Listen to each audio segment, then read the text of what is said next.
Con tan solo 20 años tuvo que asumir el mando de un reino. Alejandro Magno, de Macedonia. Nunca sabremos si tuvo algo que ver en la conjura que acabó con la vida de su padre Filipo II. Filipo, injustamente tratado por la historia, pero que debe entrar en ella con letras de oro al ser reunificador de Grecia, al ser instaurador de una forma de pelear, una forma de batallar única. Gran impulsor de la falange, esa unidad táctica del ejército macedonio que dio tantas alegrías a su hijo en la conquista de Persia. Alejandro recuperó el viejo sueño de su padre, ese de infligir una severa derrota a los persas, aquellos que habían intentado ocupar Grecia tiempo ha. Las guerras médicas, sin duda alguna, son de las más curiosas, de las más espectaculares del mundo antiguo. El punto culminante, sin duda alguna, fue Termópilas, aquel paso en el que Leónidas, uno de los reyes de Esparta, ya sabéis que había una monarquía muy peculiar en Esparta, había dos reyes, uno que se quedaba en la ciudad y otro que asistía a las batallas, a la guerra. Pues Esparta, con poco más de 1000 hombres, entre ellos 300 espartanos, se lo pusieron muy difícil al rey Jerjes. Y después de eso, pues otras batallas que han pasado a la historia, como Salamina, como Platea. Los griegos, la verdad, es que incubaron un odio eterno hacia los persas. Y siempre con el anhelo de proteger sus ciudades factoría en Anatolia, en Asia Menor. Alejandro Magno, después de terminar el trabajo iniciado por su padre, ese que unificó los diferentes estados, las diferentes ciudades-estado griegas, pues pensó seriamente en invadir todo el imperio persa. Con 35.000 de sus mejores hombres, inició esa acción bélica. Una acción que ni en sueños él pudo sospechar que le aportaría tantos beneficios y tanta leyenda épica para la historia del mundo conocido. Un chaval de poco más de 20 años al frente de 35.000 macedonios, clavando su lanza en la orilla asiática del Esponto y exigiendo para él el dominio de toda Asia. Jerjes subestimó en principio el poderío de Alejandro Magno y tras recibir múltiples derrotas, entre las que se contaban las de Isos y finalmente la de Gaugamela, Darío III fue asesinado por sus propios hombres. Asia ya formaba parte del reino macedónico. La helenización fue un hecho. La transmisión de la cultura griega, todo un gesto. La huella imperecedera de Alejandro perdurará en Asia hasta nuestros días. Pero no todo fueron glorias, no todo fueron loas hacia lo decidido por Alejandro, porque el joven rey había optado por la conquista de todo el mundo. Cuenta la historia, cuenta la leyenda, que en una ocasión, cenando junto a sus hombres, al calor de una hoguera, se quedó mirando fijamente el infinito, el firmamento, y comenzó a llorar. Hablaban en esa noche sobre la cantidad de mundos posibles, la cantidad infinita de estrellas. Alejandro, con lágrimas en los ojos y demasiado vino en el cuerpo, dijo: ¿cuántos mundos habrá por conquistar? Y yo apenas he iniciado la conquista de este. Era ambicioso, era pendenciero, pero profundamente carismático, imbuido por un espíritu casi sobrenatural. Él mismo se consideraba heredero de los dioses. El gran heredero, aquel que recogió el testigo de Aquiles, el inmenso héroe de Troya. Alejandro Magno se hizo con muchos amigos, ahí estaban sus compañeros, fieles escoltas en cualquier batalla, en cualquier acción, en cualquier viaje. Pero los viejos oficiales, los veteranos, comenzaron a recelar. Intuyeron la perturbación mental de Alejandro, demasiado obsesionado por conquistarlo todo, sin pensar en el bienestar de sus hombres, sin pensar que ya aquella campaña se prolongaba en exceso. Y así fue, porque la campaña de Alejandro Magno duró 11 exhaustivos 11 larguísimos años.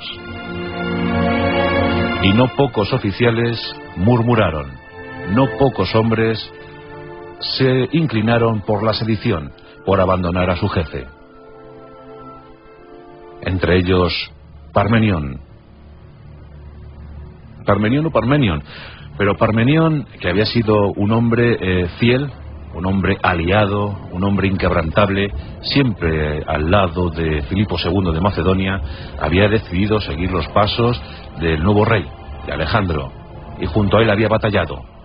Y tanto confiaba en Alejandro que incluso sus propios hijos, el caso de Filotas, también le acompañaron en ese tránsito, en esa célebre epopeya. Pero al cabo de los años la gente estaba cansada, los soldados clamaban volver a casa, regresar a casa. Había demasiado botín para acarrear. Alejandro no entendía esto. Él, intuitivo como pocos, supo ver que la traición anidaba en los ojos, en el alma de muchos de sus oficiales.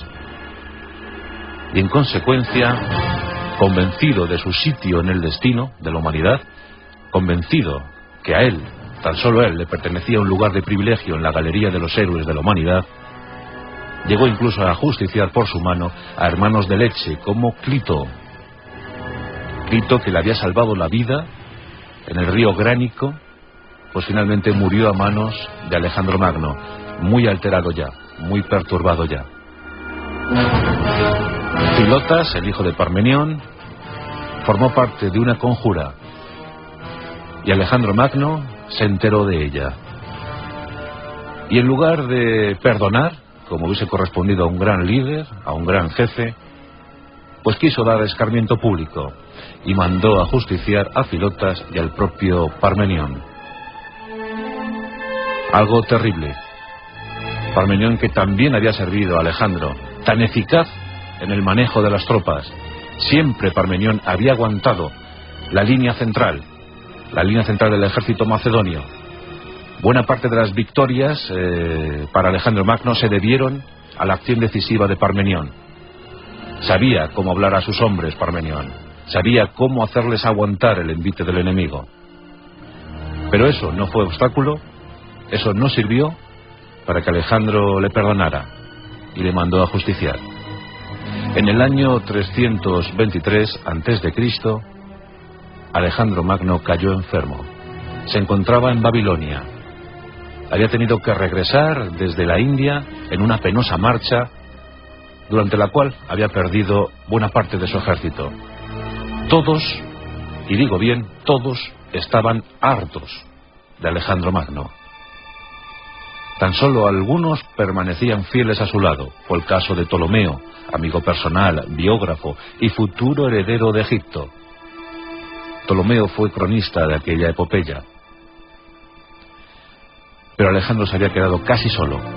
En ese año 323 no llegó a cumplir los 33 años, tenía 32, Alejandro cae gravísimamente enfermo. Los investigadores han debatido durante siglos qué pudo ocurrirle a Alejandro Magno.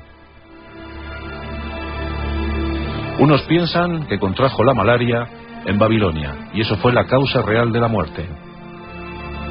Algunos investigadores aseguran que fue la leucemia la que acabó con la vida del Magno.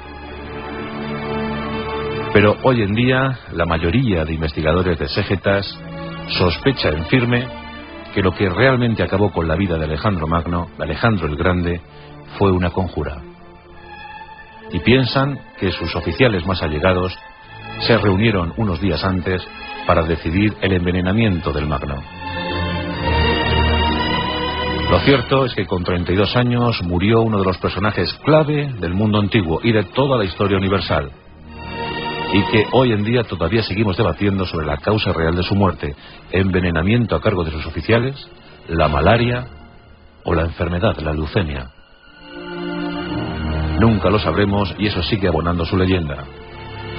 Se pensó en principio enterrarle en Macedonia, en su lugar natal, pero alguien decidió lo contrario, y su cuerpo, su enorme sarcófago, transportado por 64 mulas, inició un penoso avance hacia Alejandría, y allí quedó su cuerpo depositado, su cuerpo para los siglos, un sarcófago inmenso de oro.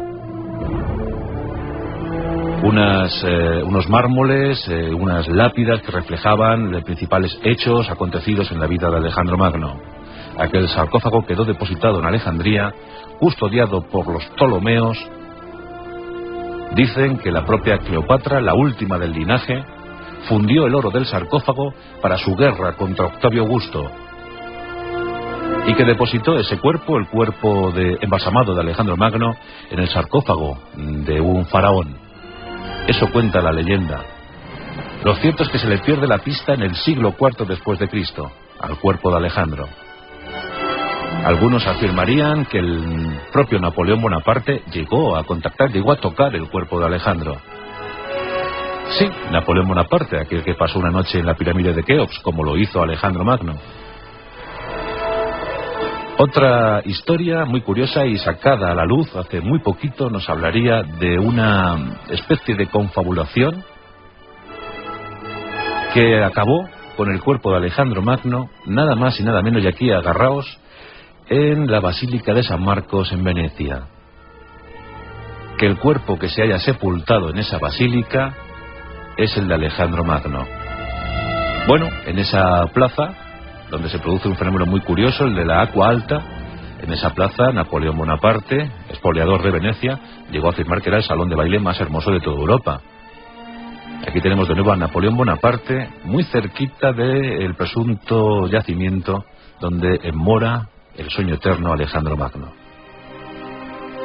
Pero ahí queda para la historia el enfrentamiento con sus oficiales. No todo fue gloria y oropel en la vida del conquistador más grande de todos los tiempos.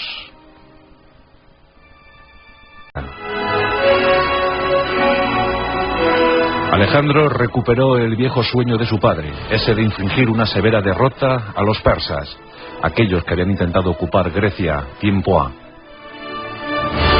Las guerras médicas, sin duda alguna, son de las más curiosas, de las más espectaculares del mundo antiguo.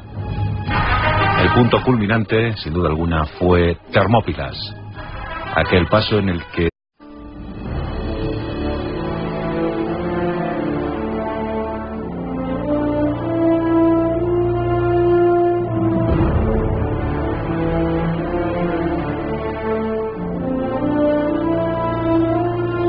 con tan solo 20 años tuvo que asumir el mando de un reino. Alejandro Magno de Macedonia.